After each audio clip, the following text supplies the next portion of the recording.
J'ai lu ton mail! Hello, hello, bonjour et bienvenue dans Productif et Serein, l'émission des gens productifs et sereins.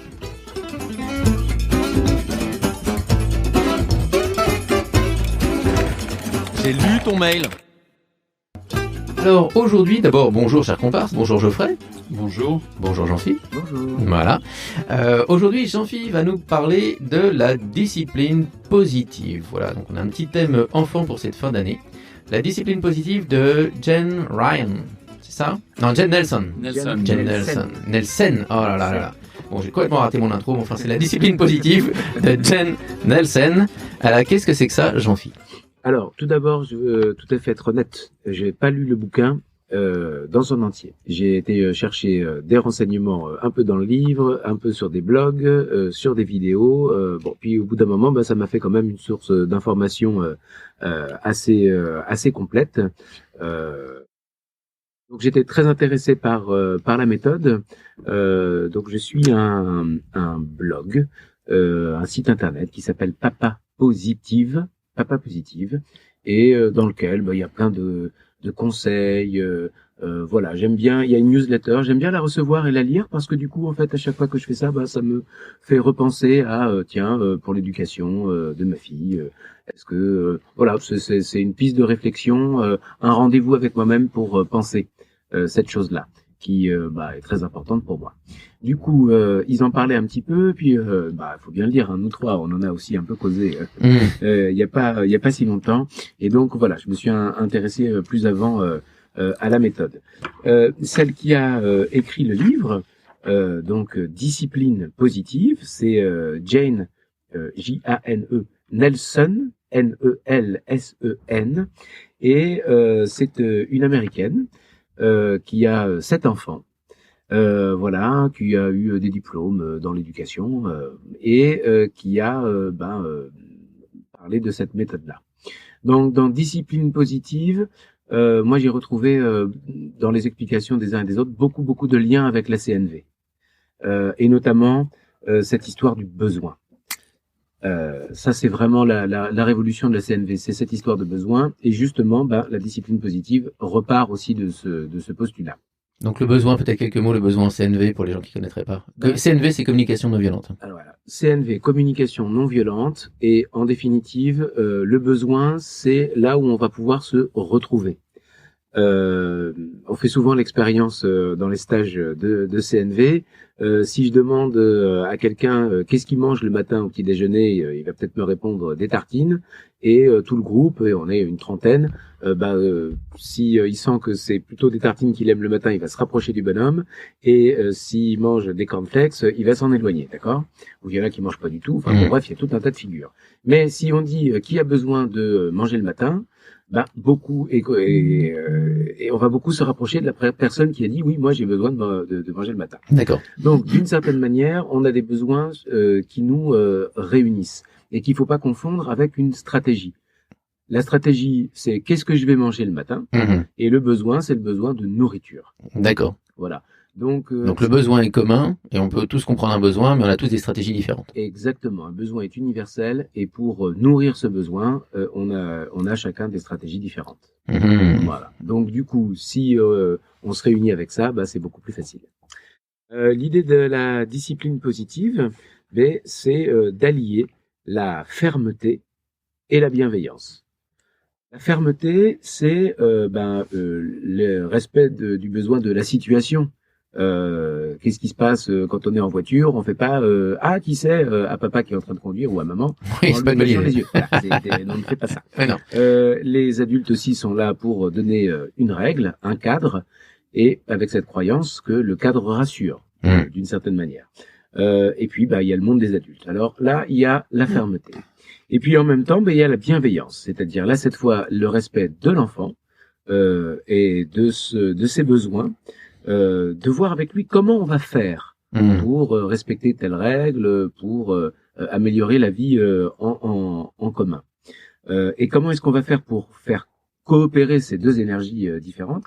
Comment tout le cercle familial va coopérer pour trouver des solutions ensemble. Voilà. Et donc, ça c'est cette idée de de coopération. L'idée, ça va être de re-responsabiliser l'enfant. Alors pourquoi re-responsabiliser l'enfant? S'il y a qu'une autorité qui est verticale, et on va dire, je suis dans la récompense et dans la punition. Si tu t'es bien lavé les dents, je te donnerai un bonbon. Qui, par exemple, n'est pas tout à fait une bonne idée. C'est pas le meilleur exemple, Non, mais... c'est pas le meilleur exemple. J'aime beaucoup ton exemple. Mais voilà. Et donc, si tu fais ça, c'est bien. Donc, tu seras récompensé. Si tu fais pas bien, bouh, tu seras puni. Et on va essayer de changer justement je vais dire paradigme parce que j'aime bien. C'est un chouette mot, Léon. Ouais, t'as vu. Hein. Ouais. Voilà. Et on va lui substituer bienveillance et fermeté. D'une certaine manière. Avec l'autorité verticale, on va dire, c'est quelqu'un d'autre qui sait. C'est pas l'enfant qui participe. Il y a quelqu'un qui a dit que c'était pas bien, et comme il y a quelqu'un qui a dit que c'était pas bien, bam, si jamais on respecte pas, off, punition. Voilà. Donc il y a moins de créativité dans ce truc-là, et c'est pas terrible, quoi. Alors qu'avec l'autorité horizontale, chacun va reprendre sa responsabilité. Chacun aura sa place dans le système familial et c'est quelque chose de plus démocratique. Parce que on va pouvoir se dire, cette règle-là, j'en ai marre de vider le lave-vaisselle tous les jours. Comment est-ce qu'on peut faire pour que chacun prenne sa part là-dedans? Voilà. Donc c'est voilà, ça change quelque chose par rapport à la place de l'enfant. Il y a toujours cette histoire de part d'ombre, d'accord. Donc la part d'ombre, c'est l'idée que les enfants et un peu nous tous, mais enfin particulièrement les enfants, ce qui va les animer le plus, c'est l'appartenance au groupe, c'est d'appartenir à un groupe. Et il va préférer même appartenir à un groupe qui est pas forcément bienveillant avec lui, plutôt que de n'appartenir à rien du tout. Oui, c'est comme ça qu'on explique notamment que les enfants battus, enfin, il y a plein de facteurs, mais il y a celui-là aussi qui font rester parce que voilà, c'est ma famille, quoi. C'est comme ça. Exactement. Et donc, il y a un besoin d'appartenance qui est inné et qui est très, très fort. Voilà. C'est vraiment quelque chose de très puissant. Pour moi, ça se rattache ce qu'on appelle les signes de reconnaissance, en fait. C'est-à-dire que ton besoin d'appartenance, tu le combles lorsque tu as des signes de reconnaissance, qu'ils soient positifs ou négatifs. C'est ça. Donc, typiquement, un parent qui donne un signe de reconnaissance négatif, l'enfant préfère un signe de reconnaissance négatif que pas de signe de reconnaissance du tout. En fait. Exactement.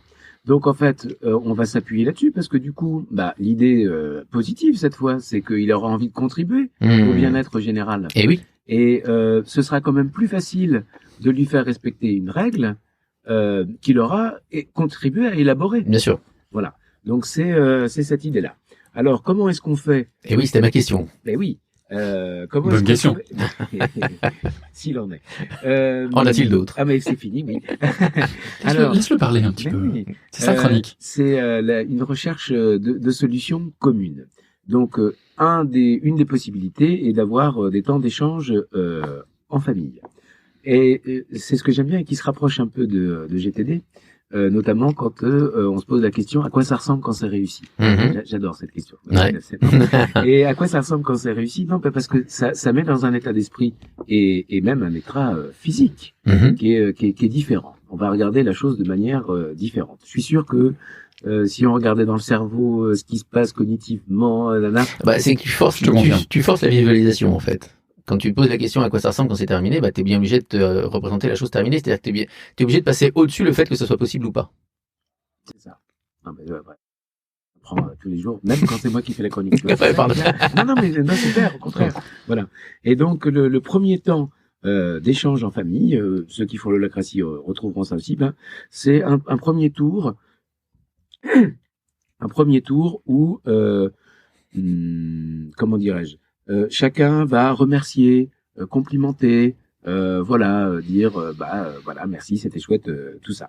Et puis ensuite, on va repenser à une situation compliquée ou qu'aura simplement entraîné de la friction entre des membres de la famille. On va revisiter cette situation et puis essayer que tout le monde soit acteur pour trouver la solution. C'est-à-dire que tout d'un coup, c'est tout le système qui devient acteur pour trouver la solution, et c'est pas le tyran qui impose, et puis et ça marche pas bien. Et ça marche pas bien. Et donc les décisions qui seront prises pendant ce temps d'échange en famille, on va la garder absolument pendant une semaine. Si ça marche bien, bah tant mieux, on garde. S'il y a des choses à améliorer, c'est ce qu'on fera au bout d'une semaine, et on va adapter la solution à la réalité, quoi. D'accord. Alors c'est quoi? C'est un conseil de famille toutes les semaines? C'est un conseil de famille, un temps d'échange, un conseil de famille, et effectivement toutes les semaines. Il peut être très court, hein, parce que ça se trouve, il y a des choses, tout va très bien et on n'est que dans la phase où youpi, tout va bien. Hein. Bon, après la vie se charge, je peux amener tranquillement, voilà, des nouvelles choses. Et puis également, on va se retrouver donc avec des jeunes qui seront impliqués, responsables, qui seront responsabilisés. Et qu'on va pouvoir encourager. Alors, c'est assez subtil et ça me plaît bien. La différence entre encourager et récompenser. Récompenser, je te donne un truc, etc. T'auras 10 minutes de télé en plus. Bon, mais encourager, on est plus dans... alors, l'exemple qu'elle reprend, c'est la partie que j'ai lue. Qu'elle reprend à Diane, c'est quand les enfants apprennent à marcher. Oui. On est tous là super fans en disant ouais, vas-y, tu vas y arriver. Alors il y a un pas, patate, et on sait qu'il va tomber à un moment, mais on l'encourage en disant allez, un pas de plus. Pomme, il tombe, et qu'est-ce qu'on lui dit tout de suite? On le relève immédiatement. On lui dit ouais, machin. On lui dit pas mais quel gros nul. C'est ça. Il sait encore votre. Alors regarde-moi ça, Kevin. Ouais, 2 mois et demi, ça y est, il se mange la table. Viens là. Non, eh bien non. Eh ben oui. Non, on fait pas ça. D'accord. Au contraire, on va continuer d'encourager. Alors évidemment, les ados, ils le perçoivent peut-être. Ou c'est pas aussi facile d'encourager un ado, mais c'est bien ça l'idée. Et ce qui me plaît encore davantage ou autant, c'est que du coup ça remet l'erreur à la bonne place dans l'apprentissage. C'est-à-dire que c'est parce qu'on se gaufre, c'est parce qu'on se plante qu'on finit par fleurir. Comme qu'on peut pousser. Oui. Voilà, exactement. Donc il y a cette chose-là. Et juste une chose, hein, quand on fait une dictée, c'est même pas une erreur d'orthographe qu'on fait. C'est une faute. Ah oui, c'est vrai, c'est une faute. Et une faute, vous voyez la charge morale qui est dans ça. Donc, par exemple, cet exercice-là, qui est sûrement très utile, ça dépend de la façon dont on le fait, toujours. Hein. Mais un exercice dans lequel, de toute façon, tu peux faire que perdre des points. Oui, c'est vrai. C'est vrai aussi. Et où alors les instituteurs et les profs sont intelligents et je suppose qu'il y a une progression par rapport à ça, c'est-à-dire on peut corriger l'erreur, etc., etc. Mais voilà, je trouve que ça replace l'erreur au bon endroit. J'aime beaucoup le parallèle que tu fais. Il y a plein de choses hyper intéressantes en fait. Dans cette ligne-là, par rapport au fait que perdre des points, on a eu une petite phase il y a 6 mois avec ma fille où c'était un peu intense. Et on s'est dit, on veut la motiver, on va l'encourager, on va mettre, on va dire voilà, si tu fais des crises, si ceci, c'est cela, tu vas prendre des gommettes. Et il faut éviter d'avoir des gommettes. Et puis je me suis dit, mais en fait, ça me convient pas du tout cette approche-là. Parce que c'est exactement comme ton exemple de la dictée en disant tu ne peux que perdre des points, tu ne peux que prendre des gommettes rouges si jamais ça va pas. Donc finalement on est parti sur un autre postulat, on s'est dit on va mettre des étoiles. Et à la base, t'as déjà 2 étoiles. Voilà, si tout se passe bien, t'as déjà 2 étoiles. Et si ça se passe un peu moins bien, ça serait dommage, mais tu risquerais de perdre une étoile. Hein. Et si ça se passe super bien, tu peux en plus gagner plus d'étoiles. Mais à la base, d'entrée de jeu, t'as déjà 2 étoiles. Donc je trouve qu'il y avait quelque chose d'un parallèle avec l'éducation positive dont tu parles, qui va dans ce sens-là, où le but du jeu, c'était plutôt d'encourager que de discipliner quelque part. Oui, mais il faut dire, on revient de loin. Hein. Quand même, les coups de règle sur les doigts et tout. Oui. Puis même dans la conception qu'on a de ce que c'est qu'un enfant. Jusqu'au 19e siècle, en gros. Hein, j'aime bien, c'est le moment d'histoire du podcast, j'adore. C'est un animal qu'on doit dresser. Ah oui, l'enfant. d'accord. On doit le dresser. C'est-à-dire que il Il est sauvage, il est sauvage. et il a peut-être même un peu de perversion en lui. Ah, Et oui, à cause de la faute originelle. ah oui, D'accord. eh oui. Et c'est triste, il n'y a pas d'autre moyen, mais il faut le dresser. Donc des coups, donc énormément de punitions. Voilà. Bon, je sais pas si il y a quelque chose de biographique dans Les Malheurs de Sophie, mais enfin, vous voyez, il y a quand même ce truc-là. Bon, puis après, on va commencer à prendre les enfants, des travaux, etc. Mais enfin, Dolto, quoi, qui vient expliquer justement que c'est des personnes en soi, ni des adultes en miniature, parce qu'il y a ça aussi, Ouais. on veut responsabiliser. Maman veut que je raisonne comme une grande personne. Oui, c'est vrai. Et oui, elle dit ça, hein. Comme dit la chanson. Comme dit la chanson, d'accord. Et donc, voilà, ça va être une personne en soi. Et puis, Mais pas un adulte. et voilà. Donc, ça veut dire que tous nos repères, enfin, plus exactement, beaucoup de nos repères éducatifs, là, ils sont ancrés. Hein.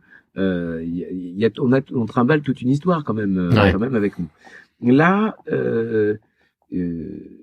ce que j'aime bien, c'est cette histoire de responsabiliser et de trouver des solutions ensemble.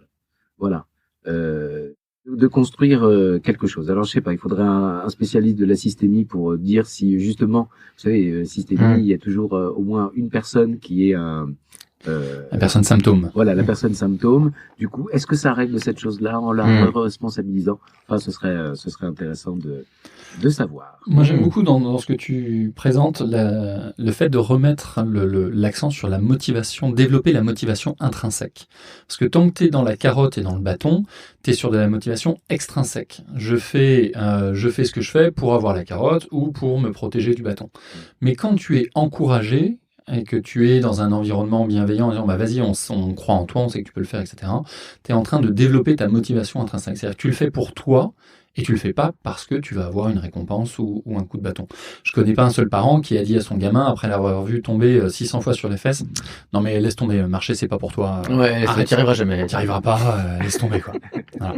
Donc on est vraiment dans la motivation intrinsèque. L'enfant il veut marcher, pour faire comme les grands, pour gagner en autonomie, etc. Et ça c'est quelque chose qui me parle beaucoup. Il me semble que les parents de Magnéto ont dit beaucoup. Non, Magnéto c'était après. Ah, pardon, d'accord.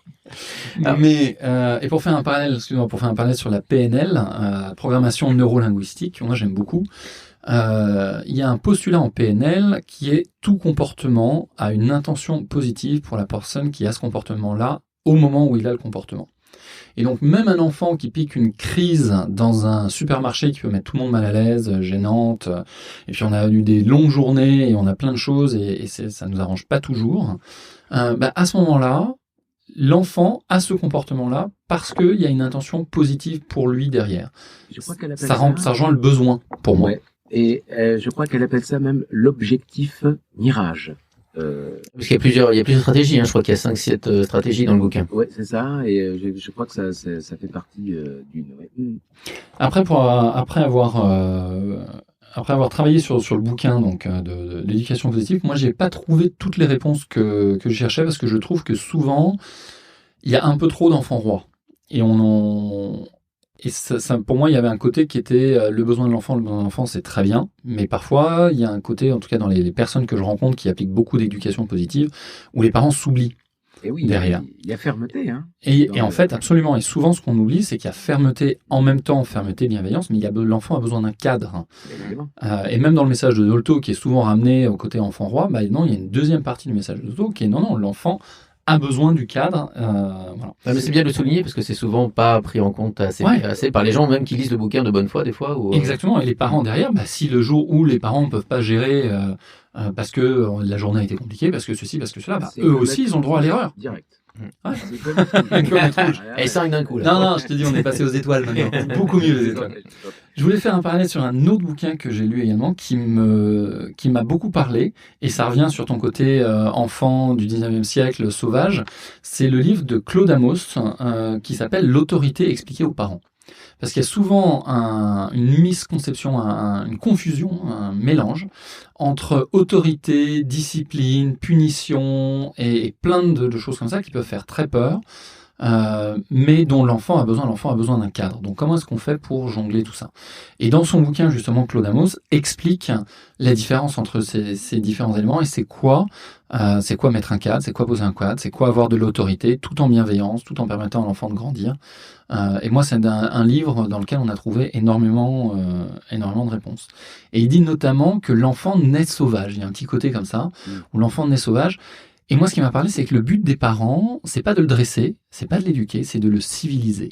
C'est-à-dire qu'il y a énormément de valeur ajoutée à être capable d'échanger avec un autre humain, d'être capable de s'intégrer dans la société, de faire partie de la civilisation, d'avoir quelque chose à apporter.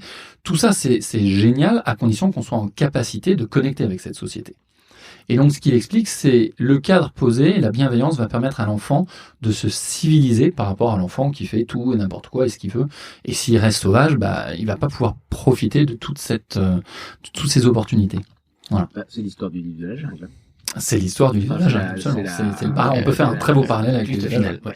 Moi, je vais faire un témoignage, parce que donc, j'ai appliqué des trucs de discipline positive, parce que ça fait partie des trucs que j'ai ramenés à la maison avec la CNV, avec les gars, etc. Et il y a parce que il y a un endroit qui est un petit peu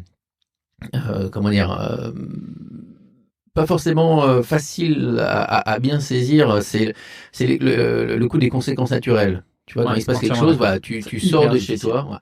Tu sors, t'as pas ton blouson, t'es trempé. Conséquence naturelle. Facile. Tac. Voilà. C'est pas une punition. C'est comme ça. T'es sorti, il pleut, pouf, t'as pas ton manteau, t'es trempé. Voilà. T'avais qu'à prendre ton manteau. Et donc, la prochaine fois, on espère que tu vas prendre ton manteau, etc. Mais voilà. Donc ça, c'est une conséquence naturelle.